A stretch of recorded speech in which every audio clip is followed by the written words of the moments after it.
Hi, இன்றைக்கி நம்ம பார்க்க போகிறது வந்து சாக்கோபீன் கவுச்சிங் ஸ்டிச். இதுக்கு நான் ஃபர்ஸ்ட் வந்து ஒரு சர்க்கிள் ட்ரா பண்ணி அதில் வந்து நிறையா பாக்ஸ் போட்டு வச்சுருக்கேன். அந்த பாக்ஸை வந்து நான் த்ரெட்டால் ஃபில் பண்ணிக்கிறேன். த்ரெட்டை வச்சு பாக்ஸ் மாதிரி போட்டதுக்கப்புறமா ஜாயினிங்லாம் இருக்குல்ல, அந்த இடத்துலலாம் வந்து நம்ம என்ன பண்ண போகிறோன்னா கிராஸ் ஸ்டிச் போட்டு அந்த ஸ்டிச்சை வந்து லாக் பண்ண போகிறோம். ஃபர்ஸ்ட் வந்து நம்ம ஹரிசாண்டலாக போட்டதையும் வெர்டிக்கலாக போட்டதையும் லாக் பண்ண போகிறோம். இந்த மாதிரி கிராஸ் ஸ்டிச் போட்டு ஸ்டிச் வந்து எந்தெந்த இடத்துல எல்லாம் போடணும் அப்படின்னா, இந்த ஹரிசாண்டலாக நம்ம போட்ட ஸ்டிச்சும் வெர்டிக்கலாக போட்ட ஸ்டிச்சும் எந்த இடத்துல மீட் பண்ணுதோ அந்த இடத்துல தான் வந்து நம்ம இந்த கிராஸ் ஸ்டிச்சை போட போகிறோம்.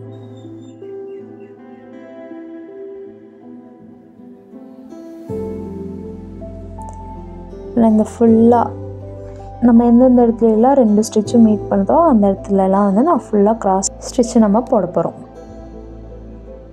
இந்த ஸ்டிச்சை நீங்கள் எதுக்கெல்லாம் யூஸ் பண்ணலாம் அப்படின்னா, நிறைய ஃபில்லிங் இருக்கிற இடத்துல இந்த ஸ்டிச்சை வந்து யூஸ் பண்ணலாம். அதாவது ரொம்ப பெரிய ஃபில்லிங்காக இருக்குது, ஆனால் அதுக்கு சிம்பிளான ஸ்டிச் வேணும், அது கொடுத்தாலே அந்த இடம் வந்து அழகாக இருக்கும் அப்படின்னா அந்த இடத்துலலாம் வந்து நீங்கள் இந்த ஸ்டிச்சை வந்து யூஸ் பண்ணலாம். கிராஸை வந்து 2 மீட் பண்ணுற இடத்துல தான் போடணும், நீங்கள் நடுவுலலாம் போடக்கூடாது. ஏன்னா நம்ம இந்த ஸ்டிச்சை வந்து லாக் தான் பண்ணுறோம் கிராஸ் ஸ்டிச் போட்டு.